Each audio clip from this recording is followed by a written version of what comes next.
महाभारत हिंदुओं का ही नहीं, समस्त मानव जाति का ग्रंथ है।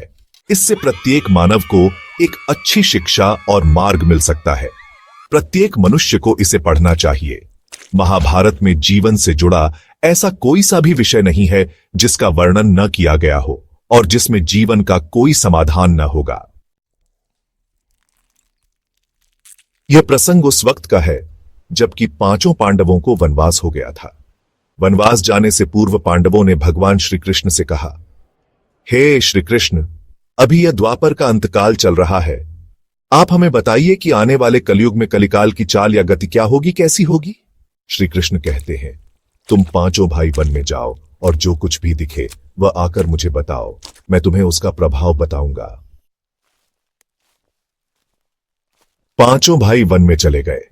वन में उन्होंने जो देखा उसको देखकर वे आश्चर्यचकित रह गए। आखिर उन्होंने वन में क्या देखा और श्री कृष्ण ने क्या जवाब दिया, जानिए। जय श्री हरि। स्वागत है आपका हरि गाथा अनंथा में, जहां हम आपके लिए लाते हैं भगवान विष्णु और सनातन धर्म की पवित्र कथाएं। अगर आपको हमारे प्रयास पसंद आए तो कृपया चैनल को सब्सक्राइब करें और बेल आइकन दबाएं ताकि आपको हमारी हर नई कथा सबसे पहले मिले। पांचों भाई वन में चले गए। वन में उन्होंने जो देखा उसको देखकर वे आश्चर्यचकित रह गए। चारों भाई अलग अलग दिशाओं में वन भ्रमण को निकले। युधिष्ठिर भ्रमण पर थे तो उन्होंने एक जगह पर देखा कि किसी हाथी की दो सूंड है। यह देखकर युधिष्ठिर के आश्चर्य का ठिकाना नहीं रहा। अर्जुन दूसरी दिशा में भ्रमण पर थे। कुछ दूर जंगल में जाने पर उन्होंने जो देखा उसे देखकर वे आश्चर्य में पड़ गए। उन्होंने देखा कि कोई पक्षी है, उसके पंखों पर वेद की रचाएं लिखी हुई हैं, पर वह पक्षी मुर्दे का मांस खा रहा है। दोनों भाइयों की तरह भीम भी भ्रमण पर थे। भीम ने जो देखा वह भी आश्चर्यजनक था। उन्होंने देखा कि गाय ने बछड़े को जन्म दिया है। जन्म के बाद वह बछड़े को इतना चाट रही है कि बछड़ा लहूलुहान हो गया। सहदेव जब भ्रमण पर थे तो उन्होंने चौथा आश्चर्य देखा कि 6-7 कुएं हैं और आसपास के कुओं में पानी है, किंतु बीच का कुआं खाली है। बीच का कुआं गहरा है, फिर भी पानी नहीं है। उन्हें यह देखकर घोर आश्चर्य हुआ कि ऐसा कैसे हो सकता है।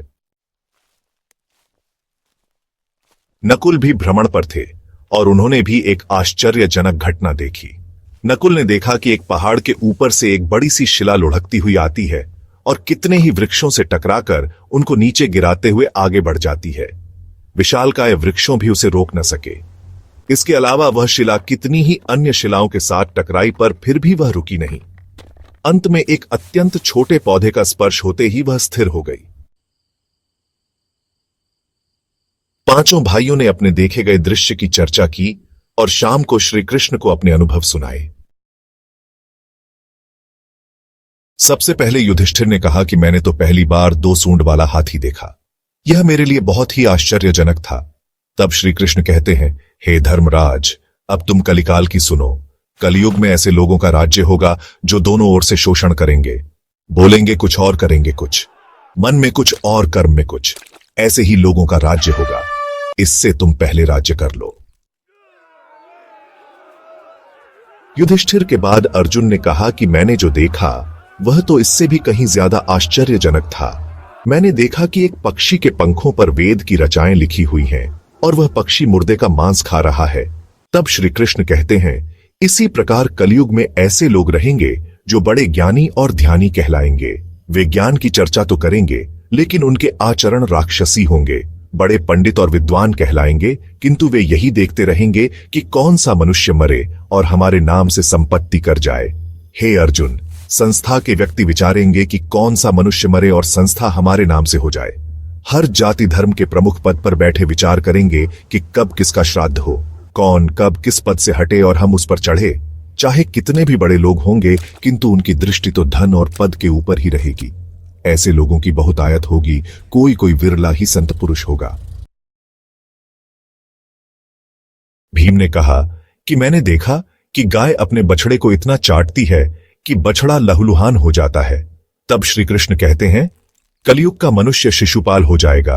कलयुग में बालकों के लिए ममता के कारण इतना करेगा कि उन्हें अपने विकास का अवसर ही नहीं मिलेगा। मोह माया में ही घर बर्बाद हो जाएगा। किसी का बेटा घर छोड़कर साधु बनेगा तो हजारों व्यक्ति दर्शन करेंगे, किंतु यदि अपना बेटा साधु बनता होगा तो रोएंगे कि मेरे बेटे का क्या होगा।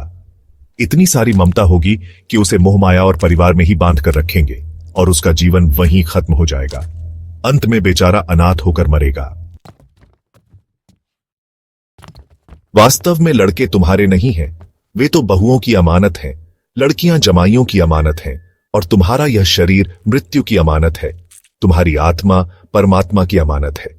तुम अपने शाश्वत संबंध को जान लो बस। भीम के बाद सहदेव ने पूछा, हे श्री कृष्ण, मैंने जो देखा उसका क्या मतलब है? मैंने यह देखा कि 5-7 भरे कुओं के बीच का कुआं एकदम खाली है, जबकि ऐसा कैसे संभव हो सकता है? तब श्री कृष्ण कहते हैं, कलयुग में धनाढ्य लोग लड़के लड़की के विवाह में, मकान के उत्सव में, छोटे बड़े उत्सवों में तो लाखों रुपए खर्च कर देंगे, परंतु पड़ोस में ही यदि कोई भूखा प्यासा होगा तो यह नहीं देखेंगे कि उसका पेट भरा है या नहीं। उनका अपना ही सगा भूख से मर जाएगा और वे देखते रहेंगे। दूसरी ओर मौज, मदिरा, मांस भक्षण, सुंदरता और व्यसन में पैसे उड़ा देंगे, किंतु किसी के 2 आंसू पोंछने में उनकी रुचि न होगी। कहने का तात्पर्य यह कि कलयुग में अन्न के भंडार होंगे, लेकिन लोग भूख से मरेंगे। सामने महलों, बंगलों में ऐशो आराम चल रहे होंगे, लेकिन पास की झोपड़ी में आदमी भूख से मर जाएगा। एक ही जगह पर असमानता अपने चरम पर होगी। सहदेव के बाद नकुल ने श्री कृष्ण को बताया कि मैंने भी एक आश्चर्य देखा। वह यह कि एक बड़ी सी चट्टान पहाड़ पर से लुढ़की। वृक्षों के तने और चट्टाने उसे रोक न पाए, किंतु एक छोटे से पौधे से टकराते ही वह चट्टान रुक गई। तब श्री कृष्ण ने कहा, कलयुग में मानव का मन नीचे गिरेगा, उसका जीवन पतित होगा। यह पतित जीवन धन की शिलाओं से नहीं रुकेगा, न ही सत्ता के वृक्षों से रुकेगा, किंतु हरि नाम के एक छोटे से पौधे से, हरि कीर्तन के एक छोटे से पौधे से मनुष्य जीवन का पतन होना रुक जाएगा।